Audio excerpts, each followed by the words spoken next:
What's up guys, welcome to Freedive Passion. I'm sorry I haven't got a video out in a couple of weeks, but I've been really busy travelling. I had to go from Mexico to Dahab via Cancun and the UK. So it's been really non-stop. If you follow us on Facebook, then you'd see last week I released a blog post. And if you don't follow us on Facebook, you should think about it, because I'm quite regularly release blogs or little tips, things like that through Facebook. Today's video is about programming your training throughout the year. Now each individual will have to program their training slightly differently, so I can't give you one perfect example of a training program. What I will do is give you some of the fundamental principles behind programming, so hopefully you can organize your program to your specific goals.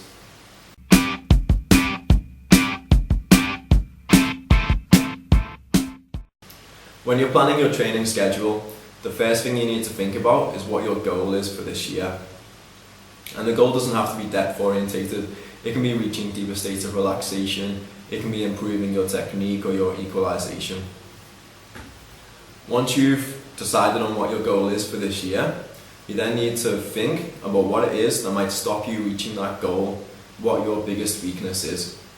Once you've figured out what that is, it may not be one thing, it may be numerous things. Everything is connected in freediving anyway. Once you've figured out what your weaknesses are, then they should be the focus for your training. For example, if you are a 30-meter diver trying to get to 40 meters, you don't really need to be training your hypoxic threshold, because you should never be blacking out at that point. And if you are blacking out on a 30 to 40 meter dive, it's got nothing to do with your hypoxic threshold. You're completely unrelaxed and your technique is less than good enough. So they're the things you should work on, your relaxation and your technique. A second thing to think about when you're planning your training schedule is your own skill level. And what I mean by this is, don't go following what the top guys do. If there's a 100-meter diver out there that does a specific type of training, that doesn't mean that it's the right type of training for you individually. There's a different type of training that each freediver should do throughout his career and throughout his depth. What I'm saying is, a 40-meter diver will train differently from a 70-meter diver, who will also train differently from a 100-meter diver, who also trains differently from the top guys. The third thing to think about is how much spare time you have. Now if you're a student, you probably have plenty of time to get down to the gym and get down to the pool. You can probably train like 3 times a week. But if you're a parent who works a full-time job, then it's going to be much harder for you to get that time to train. So what I'm saying is, once you've figured out what your weaknesses are, that's what you need to give your priority to. And if you can't train all aspects of your freediving, then just train your weaknesses. A fourth thing to think about is your other energy requirements, apart from training. So an example is, a guy who works in an office from 9 till 5 will be able to train much harder than a guy who has a physically demanding job, because he's already used a lot of his energy. If they both train the same way, chances are the guy with a physically demanding job is going to become overtrained. So depending on how physically tough your normal life is, you're going to have to drop your training a bit in order to stop fatigue and to stop overtraining. You've got to try and find the balance. A good thing to know is, the better your sleep is and the better your diet is, the less chance you'll have of overtraining. A fifth thing to think about is what facilities you have available to you for your training. So if you have a pool, then that's awesome. That means you can train your technique and you can do your conditioning in the water as well. If you have a gym, great, you can build your strength. And if you have a deep pool, then bonus, and you can work in equalization as well, even during the off season. Number 6 is a biggie. You need to always contemplate if your training is relevant to you, and if your training is going to help you reach your goal. So for instance, let's say equalization is your weakness, and on the dives you're doing, you don't build up any lactic acid, you're not coming anywhere near your hypoxic threshold. But when you look at your training schedule, a vast majority of the training schedule is anaerobic training and lactic acid training. This is great for a certain level of freediver, but for you, it's not going to help at all. So you should drop that and start to put in things which are going to help you with your weaknesses, i.e. equalization. You guys have heard me say before that relaxation is the most important thing in freediving. Not only that, but deep states of relaxation is the best part of freediving. Anyone out there who's felt it knows exactly what I'm talking about. So when you're planning your training schedule and when you're executing your training schedule, if there's something in there which involves holding your breath, which you dread, which you hate doing, then you need to either make it easier or just totally drop it from your training schedule. The danger is that you start to associate holding your breath with negative thoughts and feelings, which is the last thing we want in freediving. So for example, I hate doing static. I hate it. So I drop static, I don't do any. I haven't done static since maybe like 2010. But last year I was doing 70 meters constant weight and I didn't have any contractions. Why? Because I built my depth up slowly, so I'm completely relaxed with any dive that I choose to do. That level of relaxation means I don't have the urge to breathe. Would I have been able to reach this point from doing CO2 tables and neglecting my relaxation? Absolutely not. Relaxation trumps everything. The final factor to consider is easily one of the most important and definitely the most underrated aspect of freediving, and that's rest and fatigue management. The higher your intensity of training, the more stimulus you put into your body, the more rest you need to recover from that intensity, from that stimulus. It's as simple as that. So if you find that your performance is plateauing or even starting to drop, then you need to take a good look at your training schedule and be sure that you're putting enough rest days in there. And the harder you train, the more rest you're going to need. The deeper you go, the more rest you need to recover from that dive. Any respectable training program will incorporate periodization. So within freediving, we have our pre-season, our acclimatization, and then our goal. So the goal may be your PB or competition or whatever.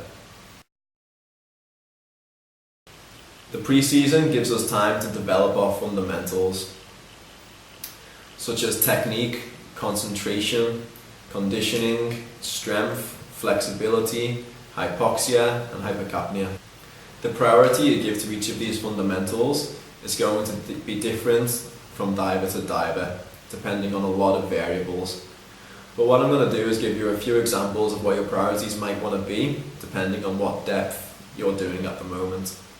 If you're a beginner diver, the technique is the first thing that you need to develop, because that's the gateway to everything else.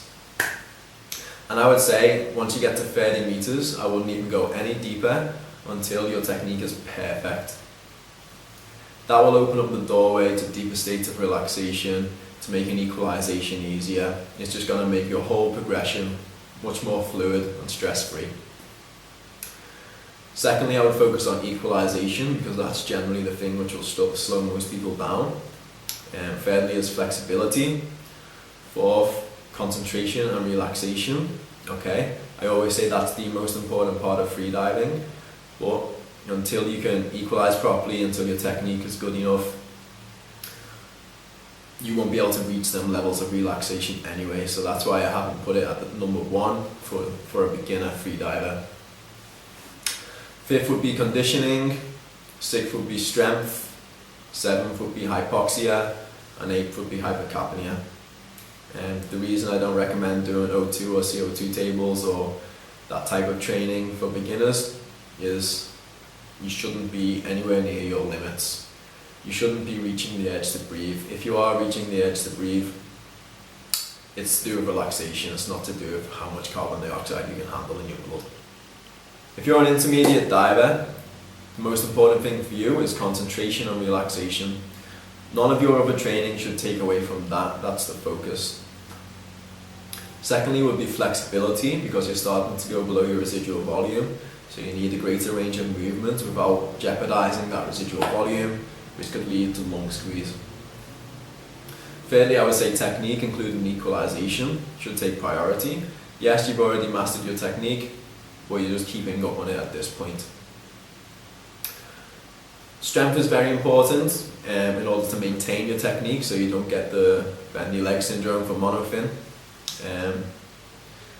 Conditioning is quite vital as well, but if you're having a huge lactic acid build-up from a 70-meter dive, chances are your technique's just not what it should be, and that's the cause of your lactic acid build-up, not your lack of lactic training or anaerobic training.